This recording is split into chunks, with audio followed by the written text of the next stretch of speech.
Welcome to Spiritual Rockstar Podcast, where world-changing spiritual entrepreneurs come to deeply awaken the power within to bring forth their greatest purpose, to create massive awakened impact for millions of souls around the planet, while enjoying being in tune with all life and real wealth in all aspects of their lives. I'm your host, Daniel John Hanneman. Hello, everyone. Welcome again to another amazing episode of Spiritual Rockstar Podcast. So grateful to be with you. I want to go ahead and invite you to subscribe if you've been enjoying tuning in, or even if this is your first time here and you just got a feeling like this is a place you might be wanting to hang out. Go ahead and subscribe, rate, review, whatever is available to you, whatever platform you're listening on. So today I'm talking about why does the environment why does it really matter to your sacred purpose, and having that discussion with you. The environment isn't something that I actually talk a lot about in public, is what I'm trying to say. Not in public usually. Usually it's more a private conversation because it's a hot topic. It's a hot topic, and a lot of people have different views on it. And for the most part, up until now anyway, I usually try to meet people more in the center, in a deeper space, where we get beyond concepts and we go to deeper truth. And that's exactly what we're going to do today again. Okay, but I'm going to share more of my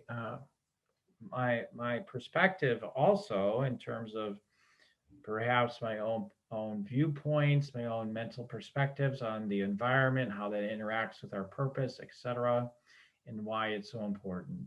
So, in other words, some of my belief systems might show up, and we can presence mine as you presence yours, and from that place we can really see what's more real.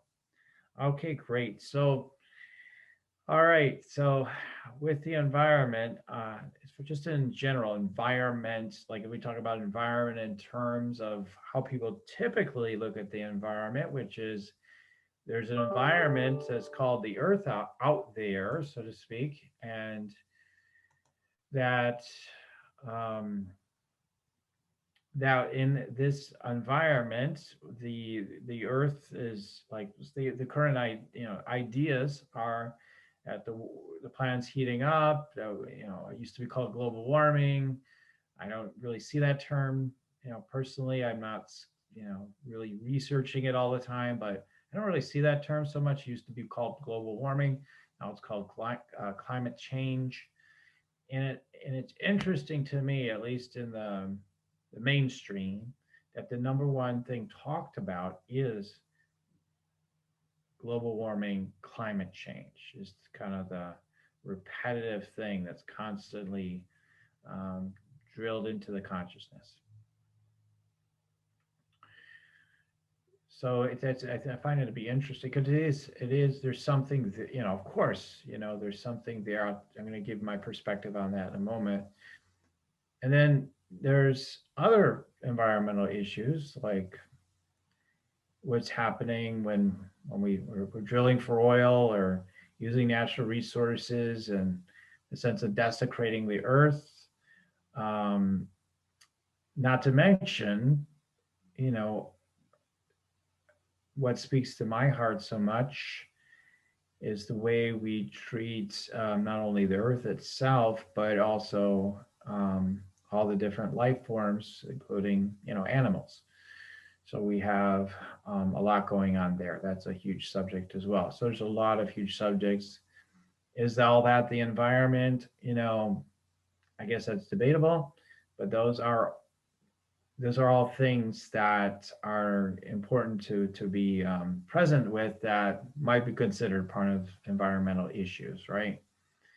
So a quick story. This is going to be a shorter episode, I believe, today, but a quick story of my environmental journey, so to speak, and traditional environmentalism sort of stuff is, now as a kid, I was a kid of the 80s. I mean, more or less 70s and 80s. So, back then, yeah, there was things going on with talk about the environment, always has been for a long time, but it was not the same. It was, it was like, yeah, we're going to run out of natural resources. We're going to run out of oil. That's bad for us. Um, the concerns about animal life and, what's happening, what we're doing to the planet were, at least, you know, in my growing up and in my the culture I lived in and during that time was not really something that was really spotlighted or highlighted at all. It was around, it was talk. I'm not saying it was nothing, but that also was a time of much less information. That was time of like three primary, channels on the TV still for the most part until we got into the 80s, started cable started hitting and everything. So it was a totally different time in terms of the amount of information being pumped out to the to everybody. So that's all part of the reason why I don't think it really got the attention um, that hugely back then the way that it does now, for example.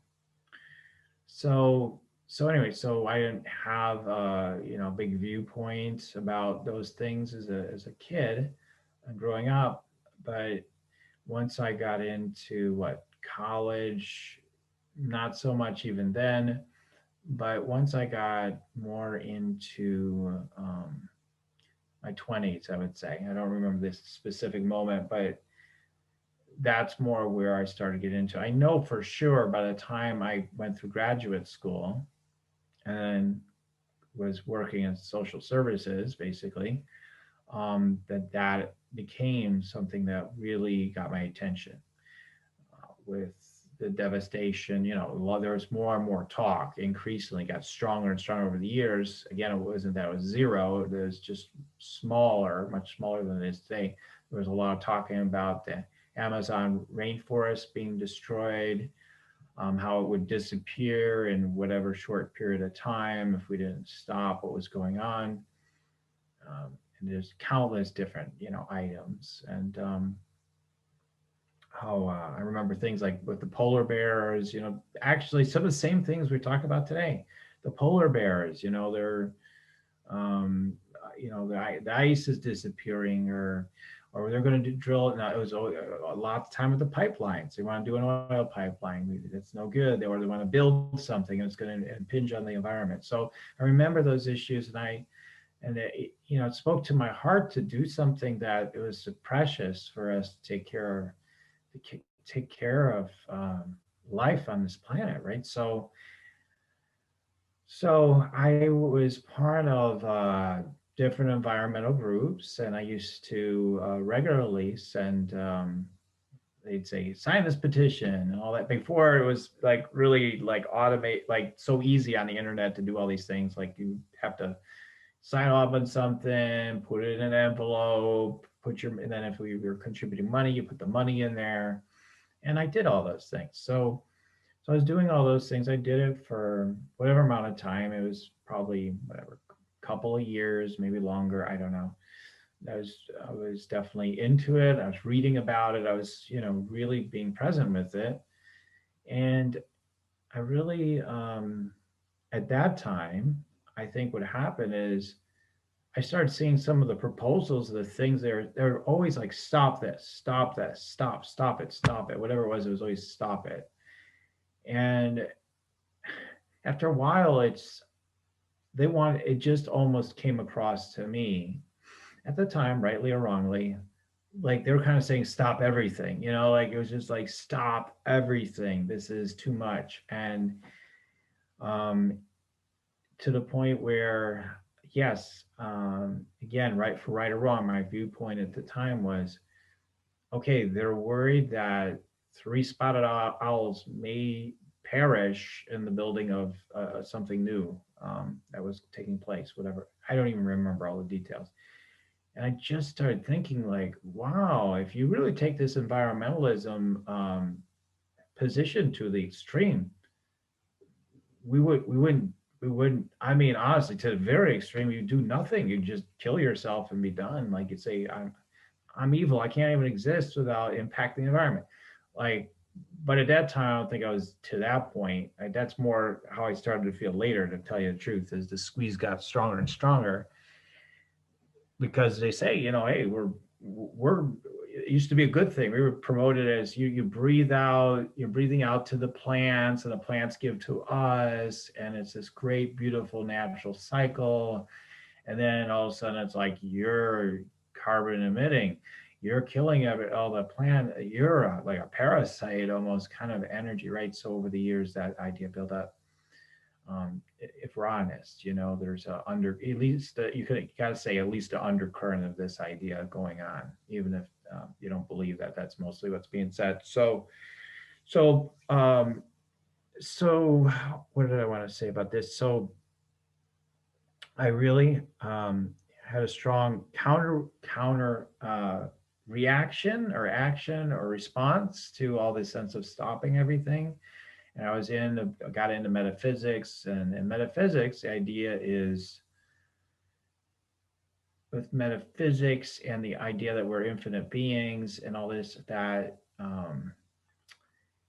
it started to shift my perspective. So I was like, wait a minute, what if we're going a little too far? Basically, I mean, we're going a little too far. So yes, I want to stand up for obviously really horrendous things, for sure, right? So that was easy, but like some of these issues, sometimes I just wasn't so sure anymore if this was the best thing. So why would I think that? Because it creates other impacts, right? So I might have the time been considering more the human impact, like, oh, okay, the usual jobs and all that sort of stuff. So we need resources, I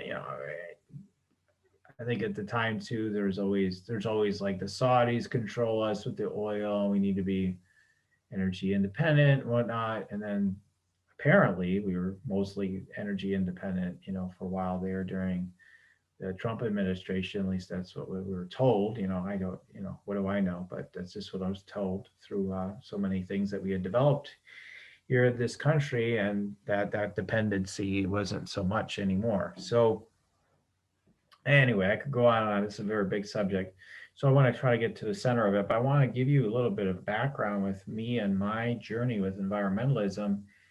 So you can, again, hear your own story. How did I evolve with my own perspective? Or maybe you've always had the same perspective, but it's all part of it. But what I have actually been a little bit more touched by, just personally, than the idea of like, and if you want to say the total truth, that it's climate change, the whole world's going to end, that whatever people believe, it's fine, that's where you are. But the ideas around climate change, because all the science of the world can't absolutely really prove anything other than what seems to be true at this time. So all the research in the world can only point to what seems to be truths, right?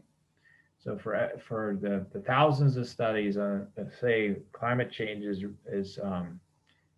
real, well, we don't need one study to know climate change is real. The climate changes, right? So I think it's a horrible injustice for people to call it climate change, because the climate will always change. So that is a nugget I will give, that, again, within all his insensitivity, I'll give what Trump said one time. He says, yeah, I believe in climate change, whether, it warms up and then it cools down. Yeah, there's climate change. So, within all his insensitivities and abuses, I would, within the environment, that I feel he's way too insensitive. I would say give him that little nugget. But um, so I think it's not well for us to continue to just talk about that there's climate change or not. I think this is a bad, really, really poor discussion. There's climate change. There always has been climate change. There always will be climate change. Um, And the fact that people want to begin to debate it tells you something about what's been set up in the consciousness, right? That we love to debate such things. So it's okay, there's climate change. We understand that. Okay. Now, what's the impact of climate change on the planet? what it's always been. It melts ice sometimes it gives us more ice. I mean, just as one little part of it, right? So like it creates all these effects, just like it always has. This is not a new thing. That's the human ego comes on the scene like climate change. Oh my God, this is a brand new idea. We've just discovered this thing, climate change. You know, it's ridiculous. It's always been, always will be. Now there's some articles and the 5 billion studies they want to say exist, or it's all proof that say climate change is. I read one article recently that says we're heating up like I'm exaggerating, like 10,000, 1 million times faster than ever before, and all this. And I just absolutely know it's hogwash. I'm sorry. As an intuitive, tuned in person, I could just feel the distruth in it. I could just feel the distruth in it 100%. There's many more. There's when you real What I do trust is that there's natural cycles of warming and cooling. That's just obvious, and that the studies that I've seen, and it doesn't matter if I'm wrong. It's okay. It's no big deal. To me, if I'm wrong, I mean on a personal level. So, but like they're the same cycles they've always been. They're exactly the same. They're exactly the same. When you look in the ice cores and whatnot, and you see Greg Braden actually was the first one to talk about this. You know, Someone that I've had trust in to some degree. There's some things I don't agree with him on, um, but these fluctuate. They're natural over thousands of years. These fluctuations are the same as they've always been. There's also a number of people that really believe there's an ice age energy coming, right? So okay, so these are all concepts, right? So then I could agree. I could have a mental perspective. You know what? It must be bad. I believe it's bad. If these scientists couldn't possibly be wrong. After all, what else have they? They don't never get things wrong. I mean, scientists know. Like the top physicists in the world in 1900 said, like, we know everything about physics. Then Einstein came, right? So, we could look at many other things. I'm sure there's many other things. It'll come. I mean, like, well, okay, let's talk about yeah, fat is bad for you. Fat in general is bad for you. It's going to make you fat. Okay, and there's billions of studies that told us that was true too, right? So the first thing is why this matters to our sacred purpose is focusing on the environment, and like anything else, there is the ability for humans to want to investigate, get curious, and humans with agendas that want to prove whatever they want to prove. We want to prove the Earth is flat. We want to prove the Earth is actually cooling. We want to prove the Earth is warming. And we had ClimateGate, by the way. Remember? So remember ClimateGate? Right? Nobody seems to talk about that. Thousands of scientists caught on tape talking, proof that they were stacking the books towards the idea of global warming. So I'm openly talking about this not because I'm telling you that I don't believe there's an issue here. No, that's not what I'm here to say. What I'm saying is there's a lot of evidence that a lot of people that don't want to see on both sides of this such an issue. What really matters here? Why does it really matter to our lives and our sacred purpose? It matters because when we get it matters because we're first of all, watch how much we get in our heads about it. All this craziness that goes through our heads about the environment. That's not actually helpful because people keep pinning mentally on various views and driving with anger or rage or divine, even almost like yeah, like just willfully trying to get whatever they want there. So instead, what I'm proposing is that instead of debating about which studies are right and which ones are wrong, that we utilize what's been used for so millennia or for a very long time, okay, for humans, is our deeper intuitive instincts on such things. And take the science studies a little bit more with a grain of salt, a little bit more, not discredit them entirely, a little bit more of a grain of salt. Again, I've been a researcher. I've been someone that did statistical analysis and studies myself. I've done that. And I've said this many times in public. This I have talked about. You can absolutely manipulate any study to show whatever result you want. And researchers bring it on. Tell me I'm wrong. I'll bring you on the show. We'll talk about it. You can absolutely manipulate any study to give any outcome you want.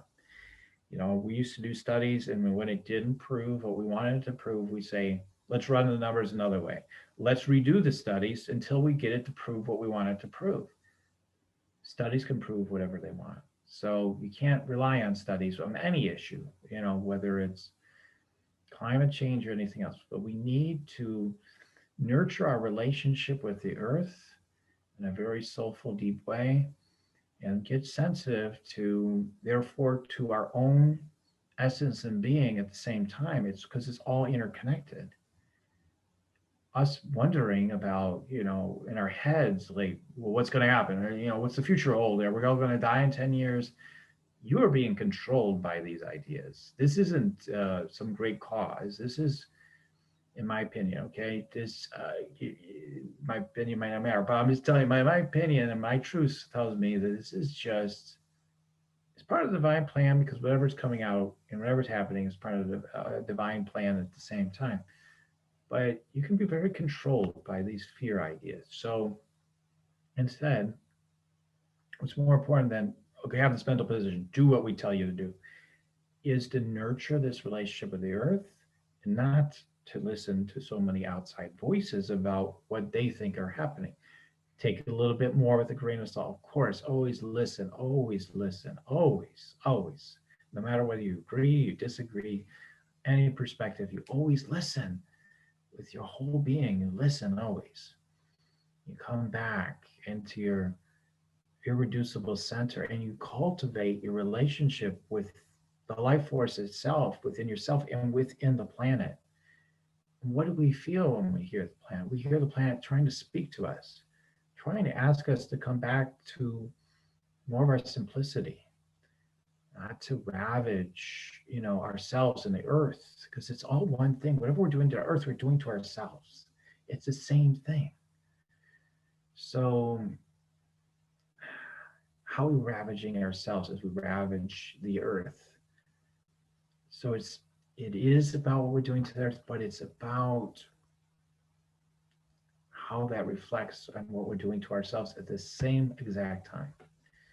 So we want to cultivate that connection with the earth. How can we do that? How often do we say, listen to your guides and your angels and all that stuff? But how often do most people say, okay, people do say it, but like, how often are we listening to the earth? Or as how some people put it, Mother Gaia, or however you want to look at it. So are we listening? We utilize the earth like most healers, many healers use the earth and many of the processes, right? It's very sacred, it's very important. And then everything connected with the earth. That includes all life on the earth, right?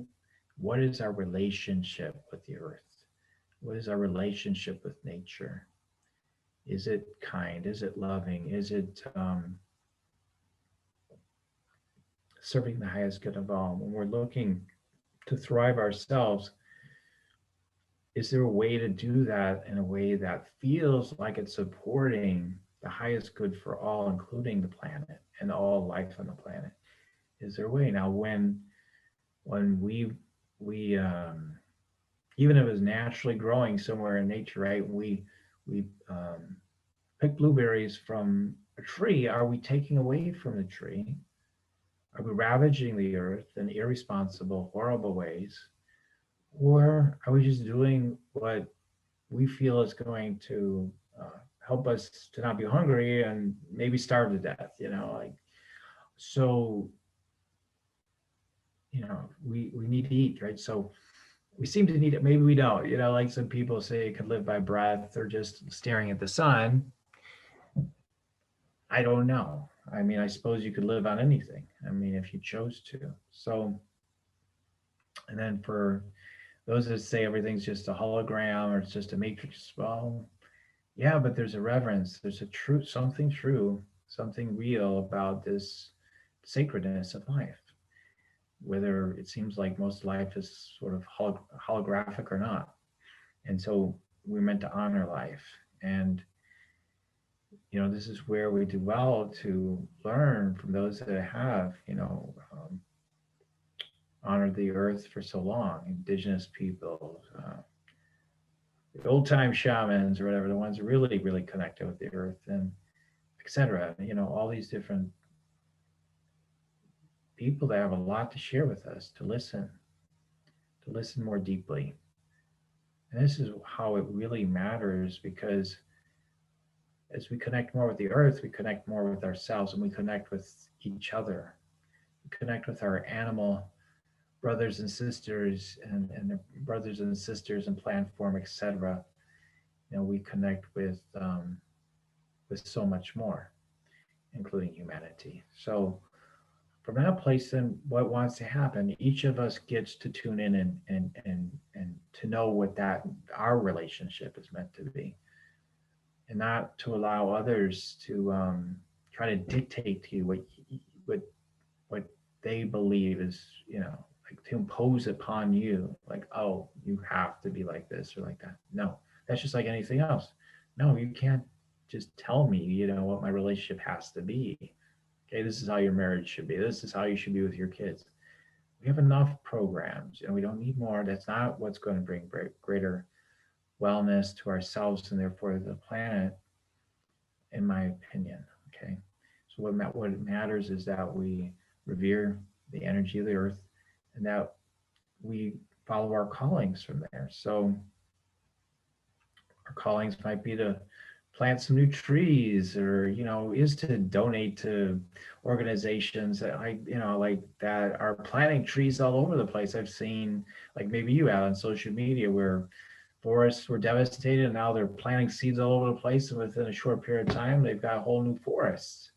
We have technology that we demonize technology sometimes while we praise it, and give it so much power, but it also is creating much good. So for all the destruction, there are death and life cycles, right? I remember one of my beautiful mentor teachers, Byron Katie, once said, um, and I totally believe she's completely sincere. She said, as it relates to like us needing to eat, and we're going to eat maybe even if we eat plants, we're eating beingness, and is that right or wrong? Well, what she said, I think, really speaks to this subject.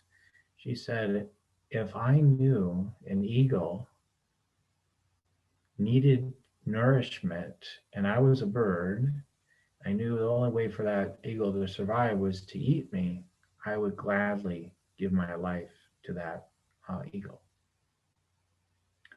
And I believe nature is the same. I believe,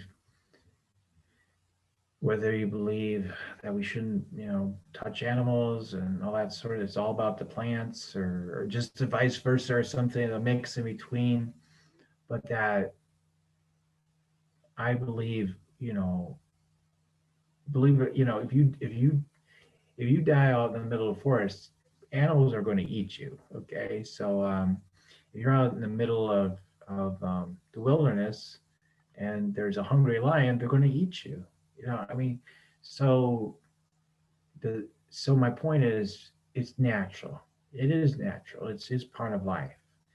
It's the consumption of resources and energies, and it is different with humans. So what we do seems like it's so egregious. I get it. I'm right there with you with the sense of egregiousness, but I also see the good that we do that is under advertised, the good that we're bringing to life to this planet as we destroy it. And we've destroyed lots of animal life, and that is undeniable. The extinction of plant species as well, and so that's where our awakening needs to deepen. It's like being completely, a sense of being really out of balance that's brought us into an imbalance. So we need to come into balance. And I think that's the calling. It's a deeper spiritual calling. And we need to get out of the head concepts. We need to answer the deeper spiritual calling, which will guide us on our purpose, rocking our purpose with whatever causes and things we want to bring forth otherwise. Whether we're here to help women and children, or with whatever issues we help people with, or whatever things we want to do in the world. But that when we are in it, we're really connected with the planet and the earth, and with the environment, that we can cultivate that. So I know that this is a deepening journey for myself. It is one that I quite frankly have been a little neglectful of, but it's increasing. I'm building the relationship more and more myself. But I feel like the thing that we want to fast from is the hold the intellect has on what's happening with the environment. This is the sort of radical concept probably for a lot of people in this particular realm. We'd say it for any other thing, right? Like, oh, the intellect always thinks it knows, it's got it all figured out with its science and this and that.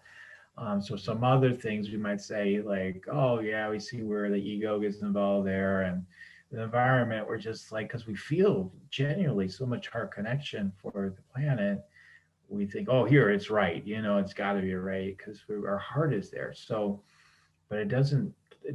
It can actually disconnect your connection potentially with what's really going on, listening more deeply. Does this make sense? Right? So if it makes sense, you hear what I'm talking about, let me know. If it doesn't make sense, you have another point of view, please feel free to share wherever you're hearing this. And because I'd love to hear your perspectives. I'd love to receive what you're sharing. So let's grow new rainforests as we partake and circulate with life in the way that we're guided to, as individually and collectively, as we're awakening, deep in our awakening, whatever that may be. I'm not here to present certain concepts today on that, what it looks like. So to each their own. But I wanted to talk about this environment issue because it's such a big, huge issue for so many of us and so many people that I love, that I support. I too fully support, that are wanting to support more causes to support the planet. I'm totally here with you, and I want you to know that with my heart and soul.